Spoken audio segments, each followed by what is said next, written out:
Velkommen til Scratch. Scratch er et lille værktøj, der findes på scratch.mit.edu og som kan bruges til at lave små spil, små film eller bare tegne geometriske figurer på sin skærm. Scratch startes hurtigt og nemt på menupunktet, der hedder Find på, og straks starter editoren op, og man kan se, hvad man kan bruge. I editoren er der 3 vinduer.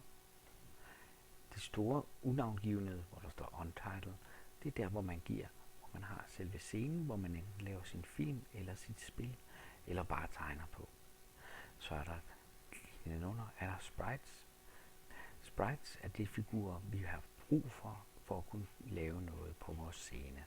Det er vores skuespillere, vores spillefigurer, hvad vi nu ellers bruger. Og til venstre er der et meget stort felt, der hedder Script, kostymer og lyde. Scriptet er det, vi bruger til at bestemme, hvad figurerne skal lave. Kostymerne er, at hver enkelt skuespiller kan have forskellige udtryk. Den kan se forskelligt ud. I dette tilfælde har katten 2 kostymer. Et, hvor den har lidt spredte ben, og et, hvor den går. Så kan man lave lige en animation, og en anderledes. Den lille figur går. Lyde kan man også få den til at sige. Sådan sagde den lille kat miau. Nå, lad os få den lille kat til at gå en lille tur. Der står gå 10 trin. Det burde være nemt at forestille os. Og så kan vi få den til at dreje 10 grader, og så kan vi få den til at gå 10 trin igen. Det synes vi kunne være en lille gåtur. Vi dobbeltklikker på scriptet her, vi nu har lavet, og så ser vi, hvad der sker. Og den gik hurtigt 10 trin frem, drejede 15 grader og gik 10 trin mere. Nå, lad os få den lille kat til at tegne en trekant, når vi trykker på det grønne flag. Så sætter vi katten til at gå 100 trin,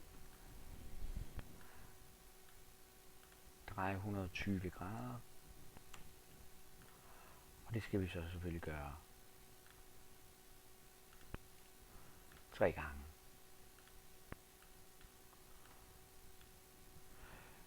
Lad os se, om det virker. Det gik så hurtigt, vi kunne slet ikke engang se det. Lad os prøve at se, om vi kan få den til at tegne. Sætter vi penpausen til, og sætter pennen ned, og sætter pennen op. Den fik tegnet en lille trekant. Som vi kan se, så er det hurtigt og nemt at arbejde med. Tingene sker meget hurtigt. Det er nemt at arbejde med, og alle tingene kan ses. I bevægelse kan man styre, hvordan og hvorledes ens figur bevæger sig. Man kan ændre rotationshastigheder. I hændelser, der kan man styre det. Der kan man simpelthen se, jamen det er den, der når man klikker på flaget. Det vil sige, at man starter animationen. Man kan lave forskellige ting, der sker ved mellemrum. Eller man klikker på spriten, eller når man ændrer timeout-tapper. Man kan sende beskeder, og man kan modtage beskeder. Alt sammen ting, som gør, at man kan få sit script, det vil sige det, der sker over i det her store felt her, til at blive mere og mere avanceret, som man nu har lyst til det. Så anmeldt som undervisningsobjekt, så kan man jo så se, jamen 120 grader. Hvorfor skal den dreje 120 grader? Det er fordi, den kommer gående lige ud, og så skal den dreje. Den lille figur kommer gående, og så skal den dreje sig 120 grader, når den kommer herhen.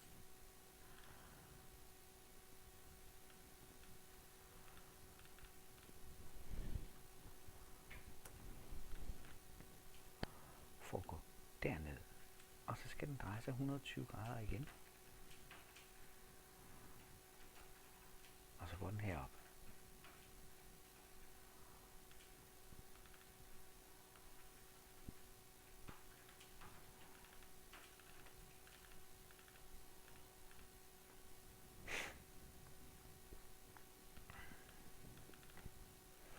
Så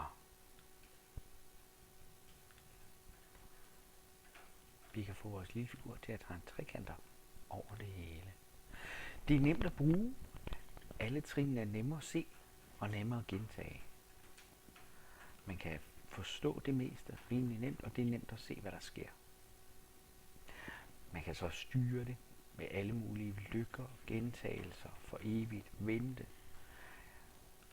På det plan så ender det som et helt programmeringssprog. Det er nemt at gå til, og langt de fleste børn vil også nemt kunne forholde sig til, hvad den lille kat skal gøre. Og man kan også endda sætte en lille sød lyd til, når den er blevet færdig. Vi kan lige prøve. Og så siger den miau. For at gøre tingene mere interessante, kan man selv gå ind og tegne sin egen figur. Man kan endda også bare genbruge. Man kan downloade figurer. Man kan downloade sprites, og man kan downloade lyde. Men det, som mange synes ville være sjovt, ville være at kunne tegne sin egen ting. Og kunne lave sjov med de figurer, man nogle gange synes, man skal have lidt sjov med.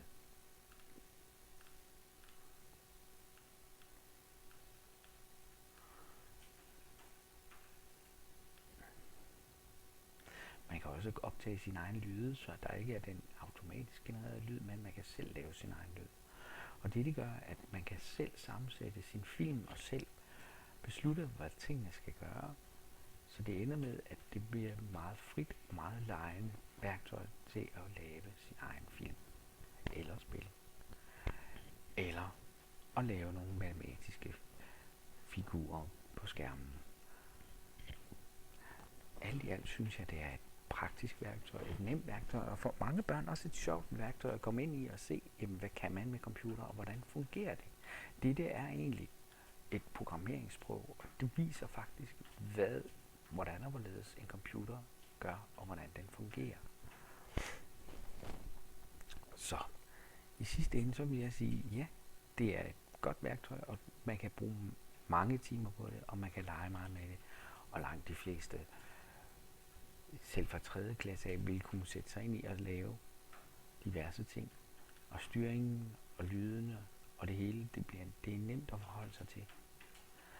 Så alt i alt, thumbs up til Scratch. Og jeg vil til enhver tid anbefale, at man kan bruge i hvert fald et par dage på det.